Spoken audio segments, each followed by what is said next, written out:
누가복음 15장 1절을 말씀을 보면 세리와 죄인들이 말씀을 들으러 예수님 앞에 나오는 장면이 나옵니다.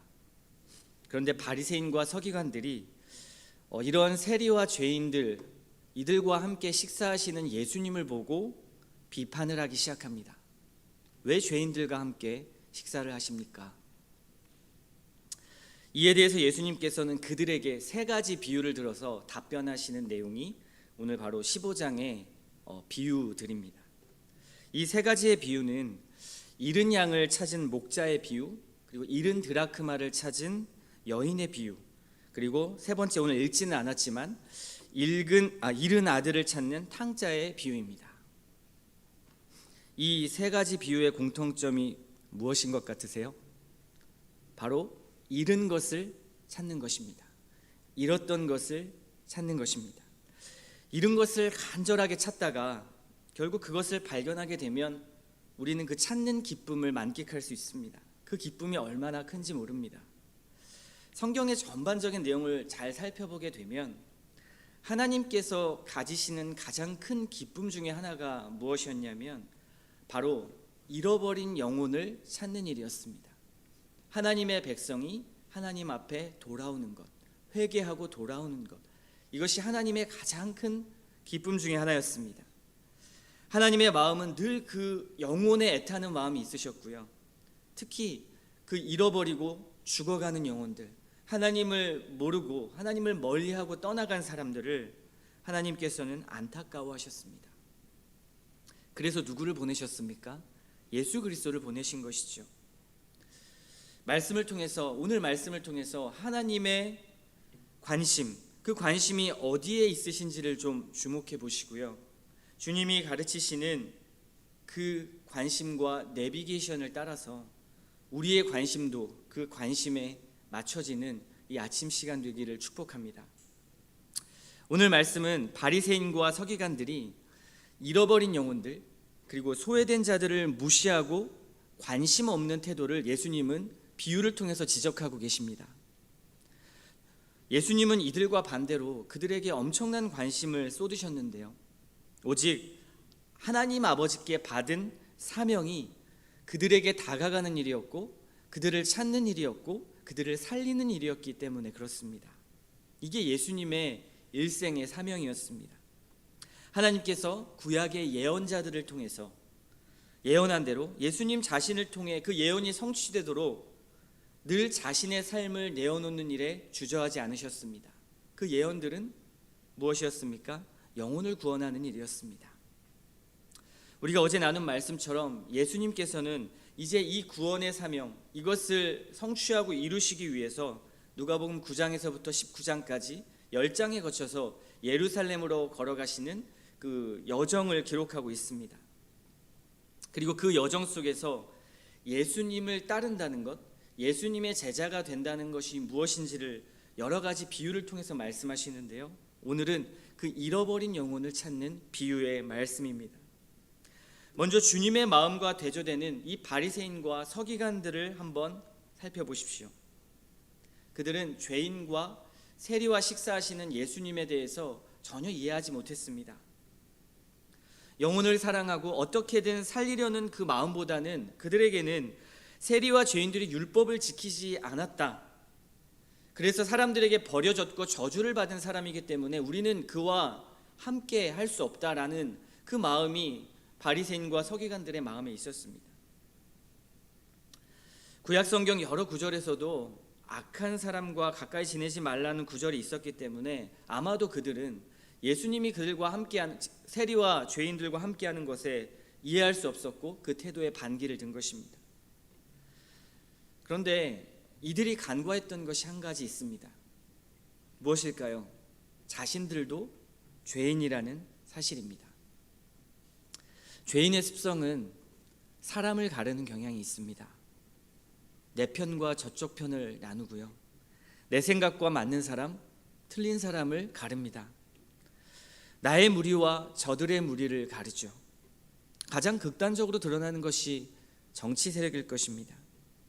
이러한 태도는 교회 안에서도 많이 나타나고 있습니다. 교회 공동체를 분열시키는 아주 위험한 요인입니다. 교회 안에서도 성별과 연령 그리고 직업군과 성향으로 자연스럽게 나뉘기도 하고요. 분리가 되지요. 하지만 하나님의 나라는 성향에 맞게, 스타일에 맞게, 연령에 맞게 나누라는 말씀이 전혀 없습니다. 모두가 함께하는 곳, 맞는 사람들끼리 모이고 끼리끼리 모이는 것이 아니라 모두가 화합하고 연합하며 어린아이든 노인이든 함께할 수 있는 곳, 그것이 하나님의 나라이고 그 하나님의 나라를 우리가 함께 지향하고 따라가는 곳이 바로 교회이기 때문에 그렇게 나뉘어질 수가 없는 것입니다. 교회는 조건에 부합한 자들이 들어오는 것이 아닙니다. 죄인들이 들어오는 것이죠. 그런데 바리새인과 서기관들은 그것들을 깨닫지 못했습니다. 그래서 세리와 죄인들과 거리를 유지하고 싶어 했고요. 또 이웃을 사랑하라는 명령을 율법을 받기는 했지만 심지어 죄인까지는 사랑할 수 없다고 그들은 생각을 했습니다. 여러분 어떠십니까? 죄인을 사랑하실 수 있습니까? 없다고 말하신다면 하나님께서도 우리를 사랑할 수 없는 것입니다. 왜냐하면 우리가 죄인이기 때문입니다. 하나님이 부르신 그 하나님 나라 공동체 안에는 정말 각기 수많은 다른 족속과 언어를 가진 사람들, 그리고 인종들과 문화가 다른 여러 사람들이 있는데 그들의 관점으로 정죄하면서 저 사람은 구원받을 수 있고 저 사람은 구원받을 수 없어, 저 사람은 저런 악한 죄가 있기 때문에 하나님께서 구원하시지 않을 거야, 저 사람은 우리와 함께 어울릴 수 없어, 저 사람은 나랑 맞지 않아, 이렇게 월권의 판단을 할 수 없다고 지금 주님이 지적하시는 것입니다. 주님이 찾아가시는 사람은 인종차별, 어떠한 죄가 많은 사람, 이러한 것을 따지지 않으십니다. 누구에게나 찾아가시는 주님이시라는 것을 오늘 말씀에서 강조하고 있습니다. 그 누구도 죄로부터 자유로울 수 없습니다. 예수님은 이 땅에 오신 이유가 이러한 죄인들과 하나님을 연합하게 하시려고, 화해시키시려고 오신 분이시기 때문에 그렇습니다. 그래서 예수님이 누구에게나 가셨듯이 예수님의 사명을 받은 우리도 누구에게나 갈 수 있어야 합니다. 사람을 가리지 말고 하나님이 원하시는 길이라면 가는 것입니다. 그것이 주님의 방식이셨습니다. 그래서 예수님은 죄인과 세리들이 자신에게 오는 것을 기뻐하셨습니다. 그들을 찾는 것을 또 매우 기뻐하셨습니다. 오늘 말씀 15장에서 굉장히 주목해야 할 단어가 바로 기쁨이라는 단어입니다. 기쁨. 어떤 기쁨일까요? 여러분은 무엇에서 가장 큰 기쁨을 추구하십니까? 어떨 때 마음이 가장 행복하고 기쁘십니까? 이 기쁨은 자신이 가진 소명의 리트머스지입니다. 소명의 리트머스지. 가장 자신에게 오는 큰 기쁨의 출처를 찾아보면 우리가 하나님께서 주신 소명으로 살고 있는지 아니면 다른 것에 관심이 있는지를 확연하게 알 수 있습니다. 오늘 말씀 5절부터 7절까지의 말씀을 한번 보십시오. 또 찾아낸즉 즐거워 어깨에 메고 집에 와서 그 벗과 이웃을 불러 모으고 말하되 나와 함께 즐기자. 나의 잃은 양을 찾아내었노라 하리라. 내가 너희에게 이르노니 이와 같이 죄인 한 사람이 회개하면 하늘에서는 회개할 것 없는 의인 99마리로 말미암아 기뻐하는 것보다 더하리라. 또 9절부터 10절 말씀 보겠습니다. 또 찾아낸즉 벗과 이웃을 불러 모으고 말하되 나와 함께 즐기자. 잃은 드라크마를 찾아내었노라 하리라. 내가 너희에게 이르노니 이와 같이 죄인 한 사람이 회개하면 하나님의 사자들 앞에서 기쁨이 되느니라. 마지막 24절 말씀 한번 보십시오. 이 내 아들은 죽었다가 다시 살아났으며 내가 잃었다가 다시 얻었노라 하니 그들이 즐거워하더라. 예수님이 말씀하신 이 세 가지의 비유의 핵심은 잃어버린 자를 찾는 것이라고 말씀드렸는데요. 근데 그 잃어버린 자를 찾는 것이 너무나 기쁜 일이며 이웃과 잔치를 함께 벌일 만큼 굉장히 큰 일이라는 것입니다. 여기서 혼자 기뻐하지 않고요, 이웃들과 함께, 벗들과 함께 기뻐하는데 잔치까지 열어서 성대하게 그 기쁨을 누리고 있는 모습을 볼 수 있습니다. 너무나 큰 기쁨을 주는 이 일, 이 기쁨은 나만 행복한 기쁨이 아닙니다. 누군가의 영혼이 하나님 앞에 돌아온다라는 것은 나 혼자 갖는 기쁨의 차원과 완전한 확연한 차이를 보입니다. 비교될 수가 없습니다. 삼위 하나님께서 서로 교제하시면서 성부, 성자, 성령 하나님의 기쁨을 나누시는 그 기쁨과 같이 영혼이 돌아오는 기쁨은 굉장히 공동체적인 기쁨입니다. 나 혼자서 무언가 일이 잘 풀려서 얻는 기쁨, 그런 기쁨과는 비교될 수 없는 것을 말해주는 것입니다. 잔치를 열 만큼, 하늘에서도 잔치를 열 만큼 너무나 큰 기쁨인 것이죠. 예수님의 가장 큰 기쁨이 바로 이 기쁨이셨습니다. 저는 이 말씀 대하면서요, 제가 목사로서 얼마나 잃어버린 영혼을 찾는 일에 기쁨을 얻는가를 좀 묵상해 봤습니다. 그리고 그 기쁨에 얼마나 갈망이 있고 얼마나 소망이 있는가. 그런데 오늘 말씀은 사실 저를 책망하는 말씀인 것 같았습니다. 나는 영혼의 의사인 목사가 되어서 과연 생명을 살리고 살리는 것이 나의 가장 큰 기쁨일까? 아니면 사역으로 포장하고 다른 외적인 것에서 기쁨을 얻고 있지는 않는가? 이런 생각을 해보았습니다. 정직하게 말씀 앞에 서니까요, 굉장히 아팠습니다. 영혼을 사랑하는 일, 그것이 과연 나의 기쁨인가? 가장 큰 기쁨은 아닐지라도 정말 나에게 그것이 기쁨이 있는가? 삶의 의미가 있는가? 아니면 그냥 의무인가? 이런 생각이 들었습니다. 여러분도 고백 많이 하시죠? 기도로도 고백 많이 하시고 찬양으로도 아마 타이반 자이반으로 그 가사대로 고백할 때가 많으실 것입니다. 예수님 가신 길을 따라가겠다고 고백하지 않으십니까? 그런데 우리는 그 고백 속에 수많은 조건과 착각으로 그 고백을 하는 것 같습니다. 그분의 길을 따라가는 제자의 궁극적인 사명이 예수님이 걸어가신 그 발자취대로 따라가는 것이죠. 제자의 삶 역시 그렇다면 잃어버린 영혼을 찾기 위한 여정이 되어야 할 것입니다. 맞죠? 그런데 그 조건들은 빼는 것입니다. 예수님을 따라간다라는 그 고백 안에는 이것이 있습니다. 잃어버린 영혼을 찾는 것. 그런데 우리는 전혀 다른 이의 생명에는 관심이 없는 삶을 사는 것 같습니다. 예수님은 이걸 평생의 사명으로 사셨는데 우린 그분의 길을 따라가는데 우리는 다른 사람의 생명에는 전혀 관심이 없습니다. 심지어 내 눈앞에 죽어가는 사람이 있어도 관심이 없습니다. 이건 굉장히 위험한 일입니다. 예수님을 왕으로 인정하고 그분의 자녀가 되고 그분의 백성으로 그분께 기도하고 예배하는 자들에게 주어진 정체성과 사명은 바로 잃어버린 영혼을 향해 나아가는 것입니다. 오히려 우리 그리스도인들은 이 제자의 삶이 아니라 예수 믿고 복받아서 이 땅에서 평강을 누리는 삶을 추구하는 것 같습니다.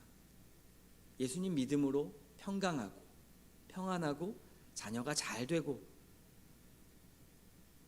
충분히 그 안에서 그리스도인의 삶을 누릴 수 있다고 생각하는 것 같습니다.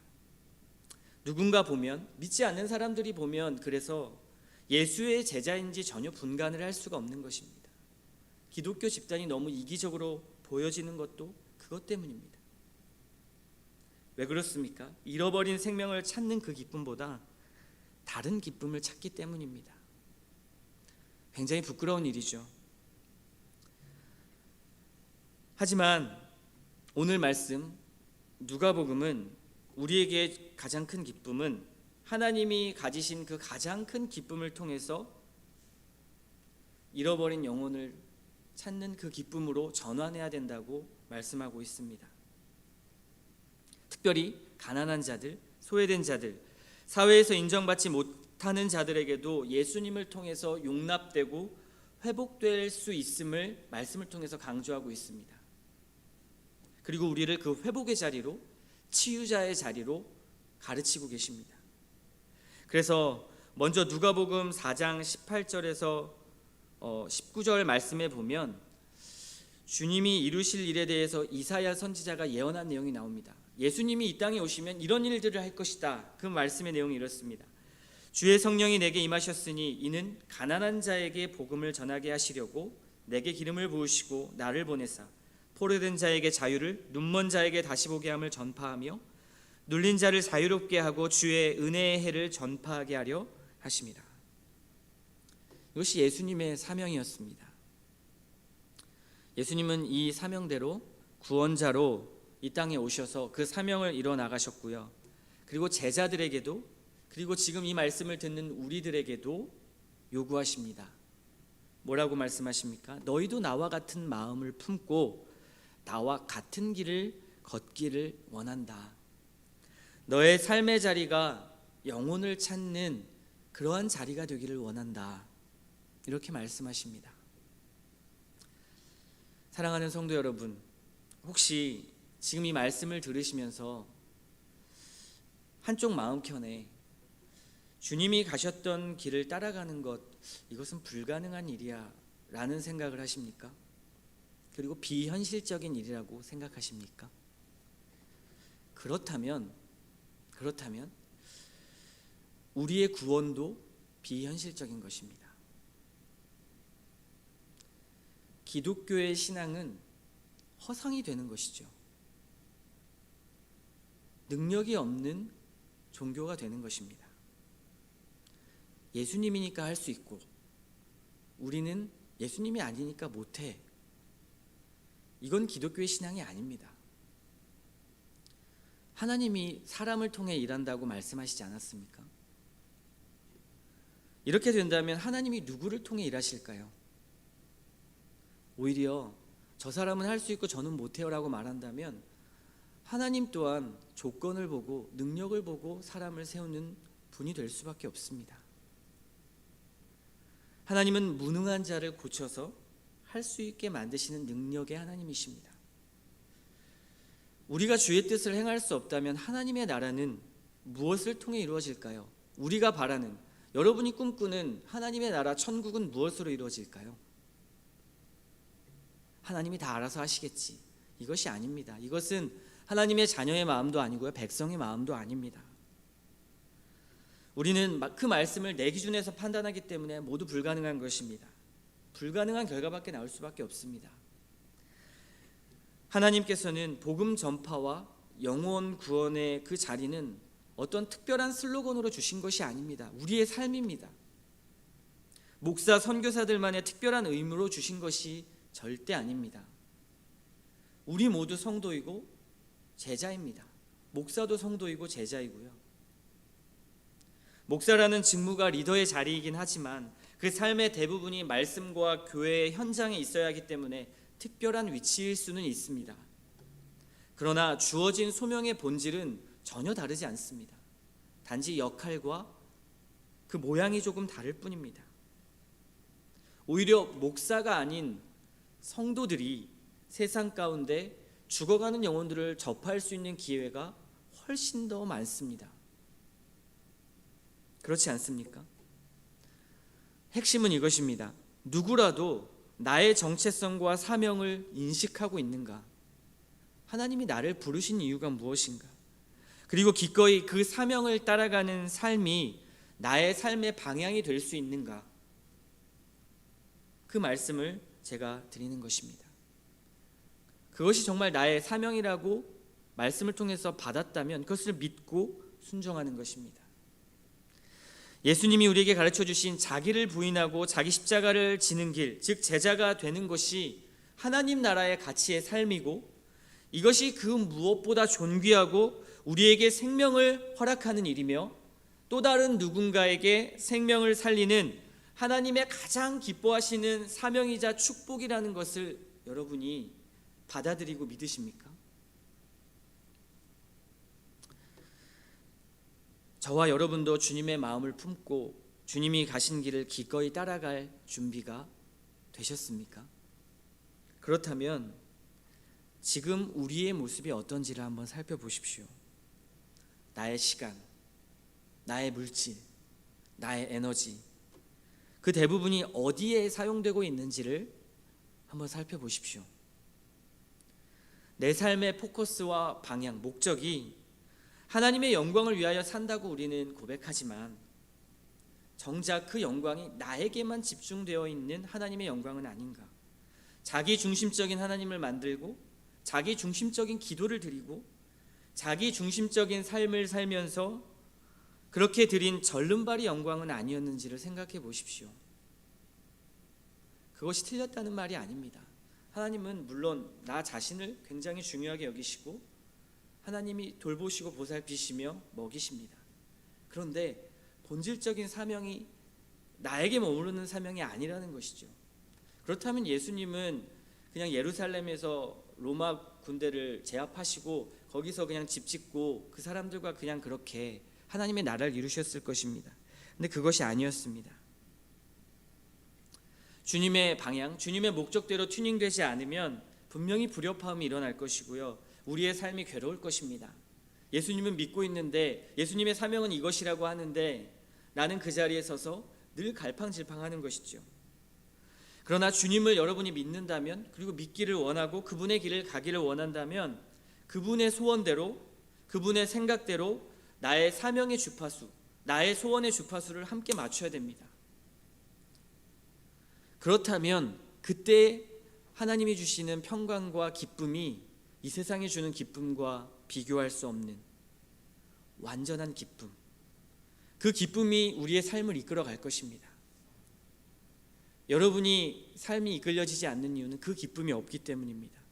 그래서 우리는 말씀을 듣고 늘 하나님이 어떠한 일을 행하셨고 어떠한 마음으로 우리에게 말씀하시는가를 확인하고 기도를 통해서 그 하나님의 능력과 담대함과 용기를 달라고 간구하는 것입니다. 그것이 하나님이 원하시는 기도이고 하나님 사명에 맞춰가는 삶입니다. 그래서 이 아침에도요, 이렇게 기도했으면 좋겠습니다. 주님, 주님이 가장 기뻐하시는 일, 그리고 이 땅에 오셔야만 했던 이유, 잃어버린 영혼을 찾는 것이며 그 발견하는 일에 내 삶을 드릴 수 있도록 주님 함께하여 주시옵소서. 그래서 주님이 누리셨던 그 기쁨, 천국의 잔치의 기쁨을 내게도 주셔서 결코 이 길이 부담스럽고 힘든 길이 아니라 나의 삶 가운데 영광의 길, 절름발이 영광이 아니라 하나님이 주시는 무한한 풍성한 영광의 길이 될 수 있도록, 그런 매일의 삶이 될 수 있도록 주님 나와 함께 해주십시오라고 기도하는, 도전하는 기도를 드리는 이 아침 시간이 되셨으면 좋겠습니다.